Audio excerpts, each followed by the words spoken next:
Say sesame soba in English and you might picture cold noodle salad. This is not that. This is cold soba you dip into a deep, nutty sesame sauce, like the soba shop in Japan. Let me show you. Start with cold dashi. Using real dashi here instead of plain water is what gives this sauce its depth. Homemade dashi packets are my go-to. Good store-bought packets work just as well. Hence, instant granules will do in a pinch. If you want to go deeper on dashi, I have a whole video for that. Just get yours cold because a chilled sauce is what you want on a hot day. Now the sesame sauce. And here is the part you will not find in most sesame sauces. Spoon 2 tablespoons of sesame paste into a bowl. Add 1 tablespoon of toasted ground sesame, 1 tablespoon of sugar, and here's the secret, 1.5 tablespoons of yellow miso. That little bit of miso brings body, a soft sweetness, and a savory depth you only miss when it's gone. Mix it all into a smooth, thick paste before a single drop of liquid goes in. Now add half a teaspoon of rice vinegar and stir until the paste turns glossy.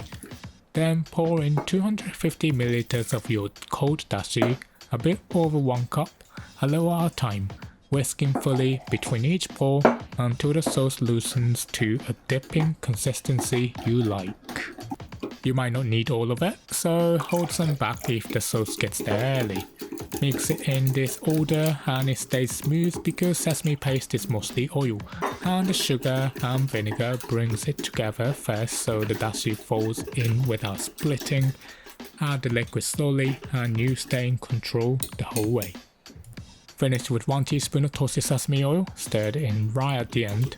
You can serve it lukewarm or chill it in the fridge if you want it cold. Either way, that is a rich nutty dipping sauce and it came together in one bowl with a whisk. No sesame paste at home? Chinese sesame paste is the closest swap since it is roasted the same way. Tahini works too, just stir in a few drops of toasted sesame oil and a spoon of toasted ground sesame seed to bring the roasted aroma back. And use a little extra since tahini runs thin. No rice vinegar, a milder apple cider vinegar or a small squeeze of lemon stands in fine.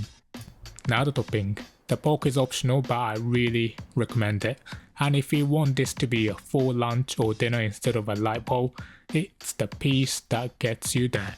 Take 200 grams of thinly sliced pork belly, about 7 ounces, cut into bite-sized pieces and sprinkle on a pinch of salt. Heat a little oil in a pan and cook the pork through until there is no pink left, then set it aside to cool. Now the soba. And this is the part that quietly decides everything. Bring a pot of water to rolling boil, far more water than you think you need, and drop in 200 grams of soba, about 7 ounces. Cook it to the time on the package. One thing worth knowing when you buy your soba. Real buckwheat soba runs on a spectrum, from 100% buckwheat down to blends that are mostly wheat. So read the label if the earthy buckwheat flavour matters to you. Whatever you pick, the trick that makes or breaks the texture comes now at the sink. The moment the noodles are done, rinse them under cold running water and rub them gently with your hands to wash the surface starch off. Then drop them into a bowl of ice water for a minute, tighten them up and snap the bite back. This is the step most people skip and it is the whole difference between springy soba and a soft mushy tangle. Now drain them hard and press the water out gently until the noodles are almost dry. Here's why that matters. The sauce is built thick on purpose so it clings to every strand, and if the noodles go onto the plate still wet, that water thins the sauce right there and the whole bowl tastes washed out. Pile the drained soba onto a plate or a bamboo zaru and lay the cucumber, tomato and cooked pork alongside. Pour the sesame sauce into individual dipping cups, 1 for each person. Then the yakumi. Finally chop some green onion and set out a little wasabi. Do not pile it all on at once, add a little, taste the more, and let the bowl keep shifting as you eat so a single plate stays interesting right down to the last bite. Pick up a bundle of noodles, dip it into the sesame sauce and eat.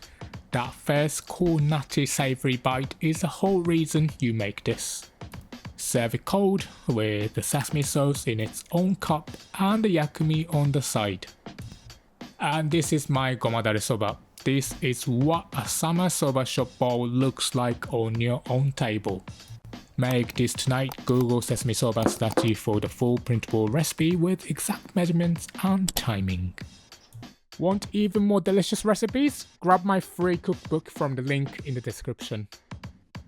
Okay, let's go over the ingredients one more time. And if you're ready to cook, grab the written instructions by clicking the full recipe box with a picture that's about to pop up on your screen.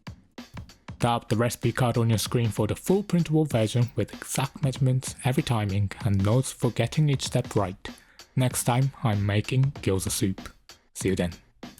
Tap the recipe card on your screen for the full printable version with exact measurements, every timing, and notes for getting each step right. Next time, I'm making gyoza soup. See you then.